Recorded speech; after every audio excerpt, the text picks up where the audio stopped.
হাদিসে লিখন আউলিয়ারা রহে জিন্দা নাই তাদের মরণ।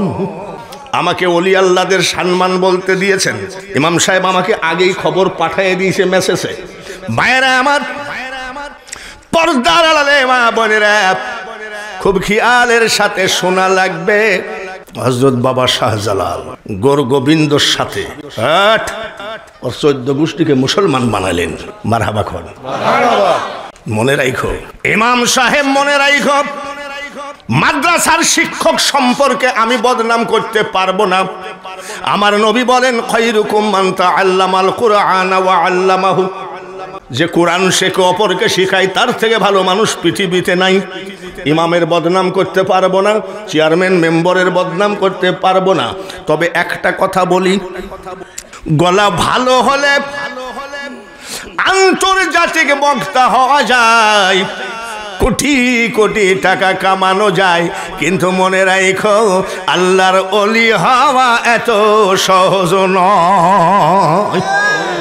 এখন তো ব্রিজ পার হলাম, আমার গাড়িটা জাপানি গাড়ি না, আমার গাড়িটা আমেরিকান গাড়ি। আমার গাড়িটা দেখেছেন না, লম্বা, এদিক ঢুকে না, আমেরিকান গাড়ি। আমেরিকান গাড়িতে আজকে সুরমা নদী পাড়ি দিলাম ব্রিজে। হযরত বাবা শাহজালাল রহমতুল্লাহ আলাইহি যখন এসেছেন, ব্রিজ ছিল নাকি? উনি কি নৌকা বানিয়ে আনছিল নাকি? যাই নামাজকে নৌকা বানায়ে সুরমা নদী পাড়ি দিয়ে ওই গর গোবিন্দর 14 গোষ্ঠীকে কলেমা পড়িয়েছে। ঠিক কিনা? ইসলামের পতাকা উঠে গেল। কি উঠে গেল জোরে কোন? ইসলাম স্বাধীন হয়ে গেল। শাহজালাল বাবা ইসলামের পতাকা তুলে দিলেন, ওনার গদিতে বসে আছেন। ওনার এক মুরিদ কয়, হুজুর একটা কথা বলবো। বলে কি? নবীজি হাদিসের ভিতরে বলেছেন যে বিয়ে করে নাই সে একটা সুন্নত তরক করলো। আপনি তো বিয়ে করলেন না, আপনি তো একটা বিশাল সুন্নত ছেড়ে দিয়েছেন। বাবা শাহজালাল কাঁদেন, ইসলামের গদিতে বসে পতাকা উঠতেছে।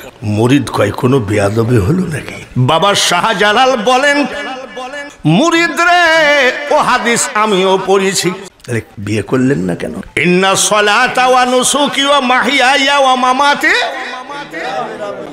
কোরআনের কথা।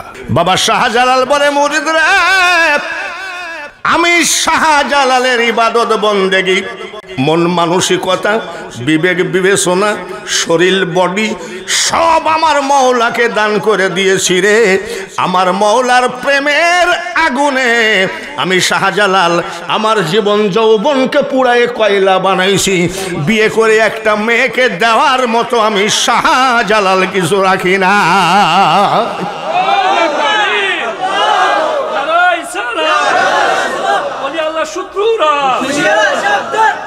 এই জন্য বলছি, গলা ভালো হলে আন্তর্জাতিক বক্তা হওয়া যায়, কোটি কোটি টাকা কামানো যায়, কিন্তু ওলি হওয়া এত সহজ নয়।